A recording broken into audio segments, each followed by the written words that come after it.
Biomechanics Assignment 2 Performance Analysis. I'm going to be analysing the successfulness and the unsuccessfulness on skills in volleyball with Serbia against the Netherlands. So I'm going to be explaining rotation analysis on volleyball. I'm going to watch a 2-hour video of the volleyball game in the European Championships in 2017 with Serbia against the Netherlands. The game lasts for 5 sets and I'm going to be analysing how successful and unsuccessful Serbia are at doing the set, serve, the dig, block and the serve.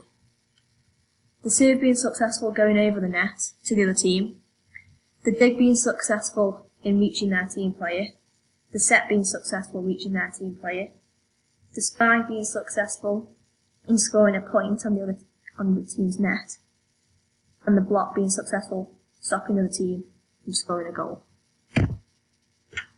So manual notation analysis and electronic analysis. Notation analysis in sports performance is analysing the sport, collecting data and explaining it. Lots of coaches use this in sports such as football to show players where they went well, where they went wrong, and how they can improve for the next game. Taylor et al. Francis, 2004. So there's 2 types of notational analysis, and that's manual and electronic. Manual notation analysis, I have watched 2 volleyball teams play against each other, so Serbia and the Netherlands, and I have marked down a piece of paper how successful and unsuccessful all their skills are. Once I have marked off the results from the games, I am going to be making a copy of the results online using tally charts, bar charts and a schematic graph to explain my results. Manual notation can be quicker as I can draw everything by hand. However, it doesn't look as professional and sometimes I struggle to read my own handwriting.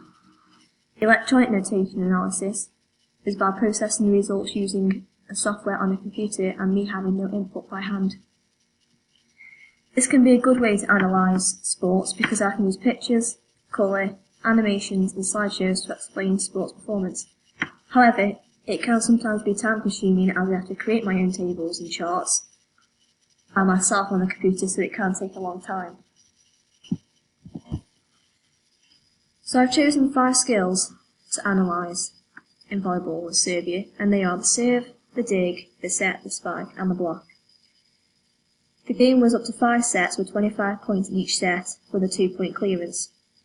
It is important that all the team players know the skills so that they can help each other if one person fails, and then they can help to win the game. So the serve. The serve is an important skill to be able to do, and probably one of the most important skills in volleyball. This is because the server kicks off the game. If the ball goes over the net, the team who served the first ball needs to wait until the ball comes over from the opposition. If the ball hits the net when serving and doesn't go over, the other team will get the point. If a team continuously fails to get the ball over the net, then the other team are gaining easy points. Sometimes when the opposite team have a lead in volleyball, it is difficult to catch up and can affect team morale. Once the morale goes down, the determination and the effort put in can decrease because they all just think, well, what's the point? Alison Heitzman, 2012, has given some hints as to how important a serve can be in a volleyball match. Aim-point serves have to go due to it being down to the final point. Number 2, once 20 points has reached the serve, it has to go over the net. Number 3, it is always better to get the first serve off the game over the net to help build success. Number 4, if a team will find it difficult to score a point from a server received for 3 or more times in a row, then the team's next server has to go and get it over the net. She's also stated, a serve is only the time a player has full control of the ball from initial contact to finish. Also, a team should always play their best shot. As well as this, once a player knows their best serve, they will feel more confident. Hart Curley, 2018 quotes, No volleyball play can begin without a serve, and the serve is the only technique that is totally under your control. In other endeavours, you cannot succeed without believing in yourself, and you believe that, and the belief is completely under your control. What this means is that if a volleyball player doesn't believe in themselves, they won't serve successfully. So the dig. The dig is also important in volleyball. it is also not allowed to hit the floor. So if whoever is in charge of digging, they are responsible for not letting it hit the floor. With the dig, it can help the team set up for a point providing another player is there to take on the set before the spike comes in.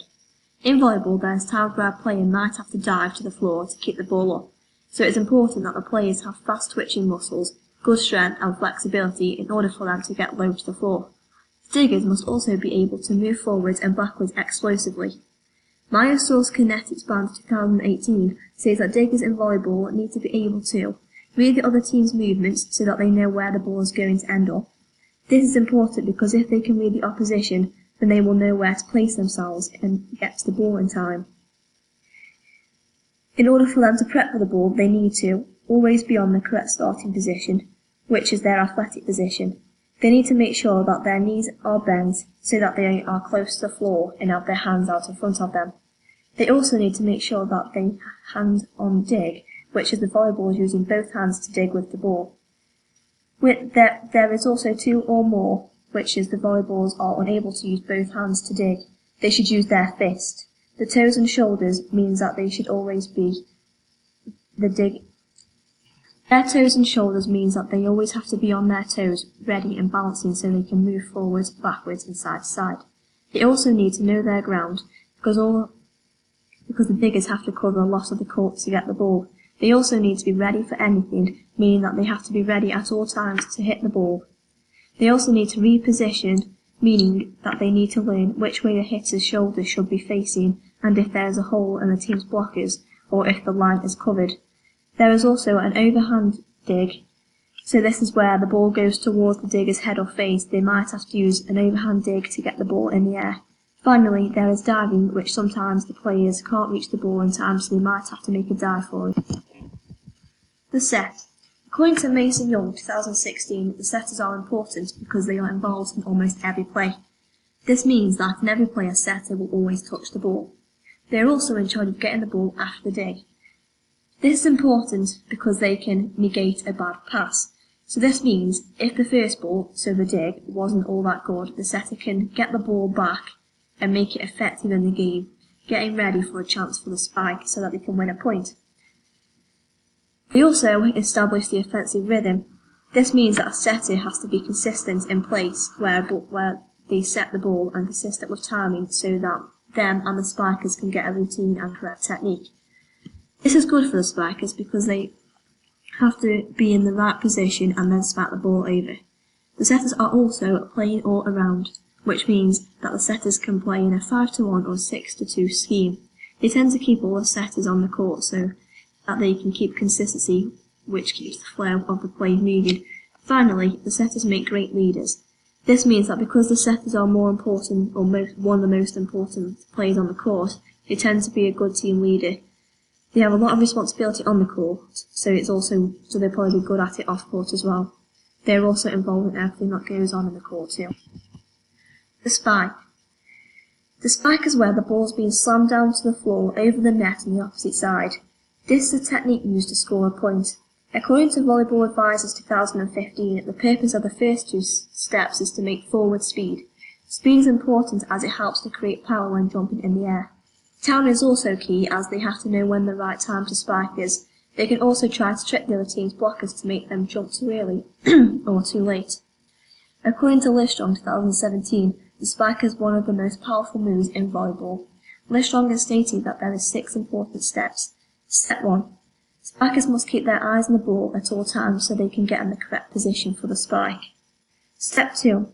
The spikers need to be able to move all of their weight in the air to the ball. Whichever way the ball is going in the air, the players need to move all their weight that way. Step 3. Stand back about 5 feet away from the net when the ball is heading towards the top of its flight. Take one large step forward with the left foot, if you're spiking with your right hand. If you're spiking with the left hand, then do it the other way around. Step 4.